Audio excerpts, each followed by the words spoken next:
Hello and welcome to Rennthusiast, YouTube's best source of information for smarter Porsche ownership. I'm Will and I'm coming to you from the interior of my new-to-me 718 Porsche Boxster Spyder. This car is in Miami blue. It is what I might call a driver's spec version of the car. This is video number 2 in my Spyder series. The first video, in case you didn't see it, is my sort of like usual why I purchased the car.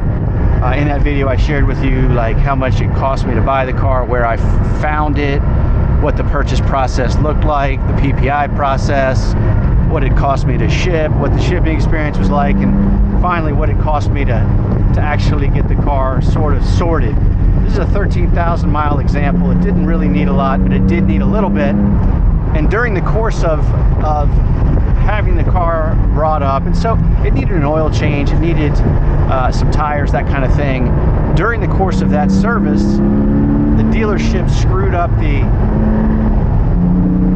oil change and created some oil pressure indicator issues. So anyway, the car was in the shop.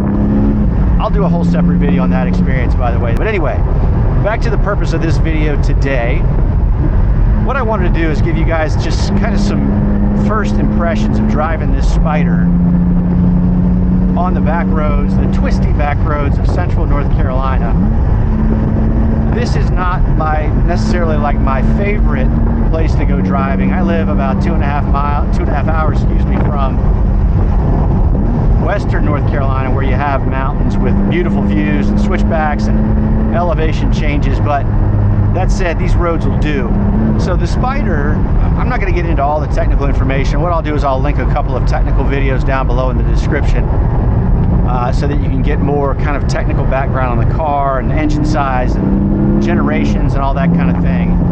But fundamentally what you're dealing with here is an open top version of the GT4. So I have owned 2 Spyders now and 2 GT4s, so I have a lot of seat time in these mid-engine cars. And the first thing I'll say is, like, I personally believe that either the 981 or the 718 Spyder, like, is honestly, objectively speaking, the best that you can drive. So the reason I say that is, compared to the GT4, it is more streetable. And where that shows up primarily is on roads like this. This car right here absorbs the road imperfections better.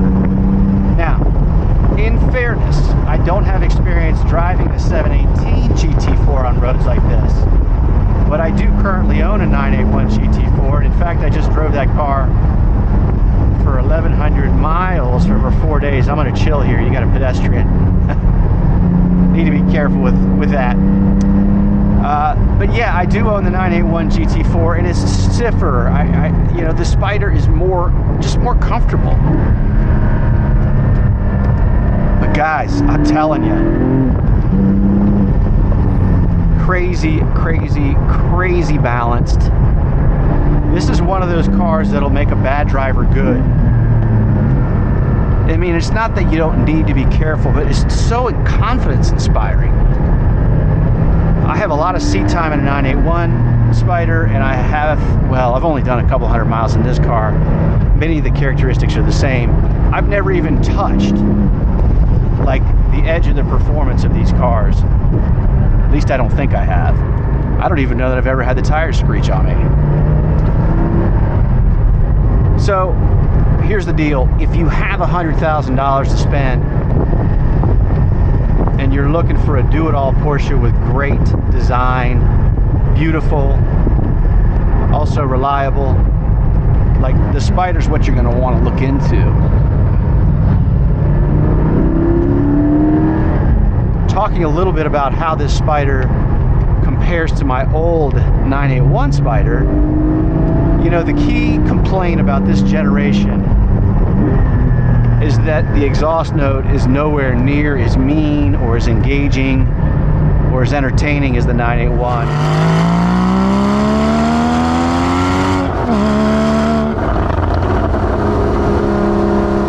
And I gotta say, that on its face, I agree with that.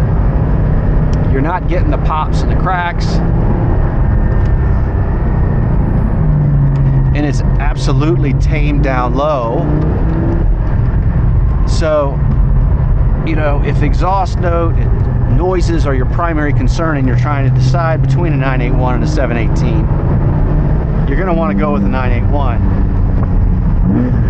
But a couple points on this, like counterpoints I'll say to the exhaust argument, is number one, this is a faster car. Now, I don't know if that's true on paper, but with this 4-liter, you have a lot more torque down low.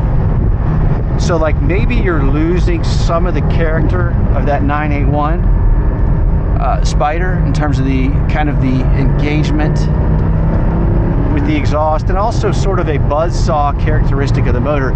You're losing some of that with this 4-liter. But frankly, the 4-liter is just faster. It's got more torque down low. So I would say that counterbalances the loss of the engaging exhaust note. And then secondly, what I'll say is this, is what I've learned through owning 25 of these Porsches in the past 8 years. I've learned to accept, to embrace, to understand, like you need to just love on a Porsche for what it is, accept it for what it is and what it's not. This is not a 981, it's a 718. It has a character all of its own. It is, from a driving perspective, in many ways more refined than the 981, which is not surprising given how Porsche does things as they innovate and iterate as they move forward in the generations. But like you can't get into a 718 and want the 981 experience. It's just not going to be the same. Now, that said, as I climbed into this interior here, like my seating position in this bucket, like it's very familiar because not much changed between the 981 and the 718. And in fact, on its face, if you're kind of new in a search, if you're looking for one of these cars, or you're just saying, hey, I think a Spyder's for me, you know, on their faces, they look like the same car. You might say, hey, you know, there's not a real remarkable difference between the two. I would say this to anybody who's trying to decide between these two, like go test drive them, even if it's a huge pain, because I know especially the 981s aren't readily available or accessible. I mean, a lot of dealers don't have them right around the corner these days. There's much more limited run of car.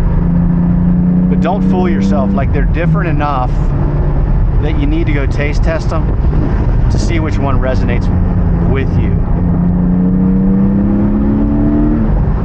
So all in, killer car, initial impressions. I think in many ways, like this one's a keeper for me, and if you're a long-term viewer, you're gonna chuckle, you're gonna give me a little grief in the comments, which is fine, because like I never hang on to anything. But what's interesting about my collection right now is I've finally nailed, you know, being able to snag interesting examples of cars that really don't, like there's not a lot of redundancy between them, so they're all worth keeping. Plus, like this Miami blue, it just makes me super happy whenever I step into the garage and I see it sitting there. So, like I said, to put a bow on it, I'm going to keep this car. I'll be doing more content for you guys. Happy to answer questions. You know, any ideas you might have for videos on this car, let me know. And if you're not a subscriber, please subscribe. Give the video a thumbs up. Give the video a thumbs up to spread the good word about Porsche, and I hope to see you next time.